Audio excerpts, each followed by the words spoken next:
When my girlfriend was at her lowest, I broke up with her. Years later, after she found success and fame, she used every means possible to marry me. Everyone said I was her one true love, her most treasured husband. But in reality, every night she brought a different man home, shattering my heart and turning me into a laughingstock. I never fought back, I never cried or argued. I simply moved into the study, quietly staying out of her way. She hated that. One night, furious, she kissed me roughly and whispered, "Aren't you jealous?" What she didn't know was that I was sick. While she spent each day trying to hurt me, I was silently counting down how many days I had left to live. In the third year of our marriage, my wife, Claire, started keeping a young, handsome college student. His name was Ryan. He was tall, good-looking, and exactly Claire's type. She kept him around for over 6 months, longer than any of the others. My friends warned me to be careful. They said Claire seemed genuinely attached to Ryan. First time I met him was on my birthday. That morning, I'd woken up with a nosebleed that wouldn't stop. At the hospital, the doctor told me I probably wouldn't live past spring next year. Nodded calmly and said, "That's fine." I wasn't afraid of dying, I just didn't want it to hurt. There was an expensive medication that could ease the pain, but I didn't have enough money to afford it. So I went to Claire's office to ask for help. That's where I ran into Ryan. He had just graduated and was working as Claire's assistant. There was a meeting, so I sat in the lobby to wait.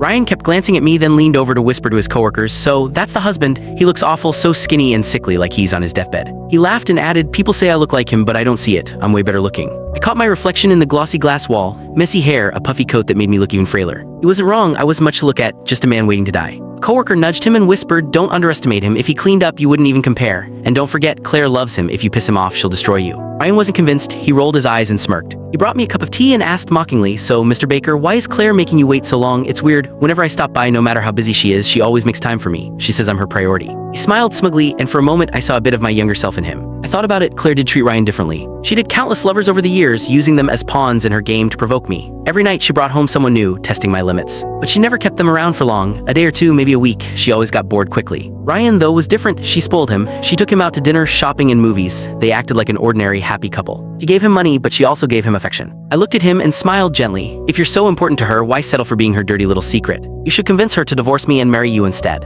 Ryan's expression darkened instantly. He glared at me, his voice shaking with anger. "You're the one who's useless here. You're nothing but a kept man. You only got to her first, but now you're old, you're ugly. What could you possibly offer her?" His coworker hurried over, pulling him away, clearly worried I'd be upset. But I wasn't. I promised myself long ago that I wouldn't get angry because of Claire. I wouldn't feel sad because of her. And I definitely wouldn't stoop to competing with her lovers. She wasn't worth it. 3. Ryan was pulled back by a coworker, but he lost his balance, fell to the ground, and shattered the teacup in his hand. Blood poured from the deep cut on his palm, pooling on the floor. Through the glass of the conference room, Claire saw what had happened. Under the watchful eyes of everyone, she threw down her papers, pushed the door open, and hurried over to Ryan. She grabbed his hand with visible distress, frowning as she examined his injury. Her voice was cold as she asked, "Who did this to him?" The coworker who had tried to help Ryan stepped back in fear, their face pale. I let out a dry laugh. "It was me, and honestly, he deserved it." Ryan gritted his teeth and glared at me, then shouted, "Yeah, I deserved it. I fell for someone I shouldn't have. I'm the one being called a kept man, a plaything." "But Claire," he said, looking into her eyes with a mix of defiance and passion.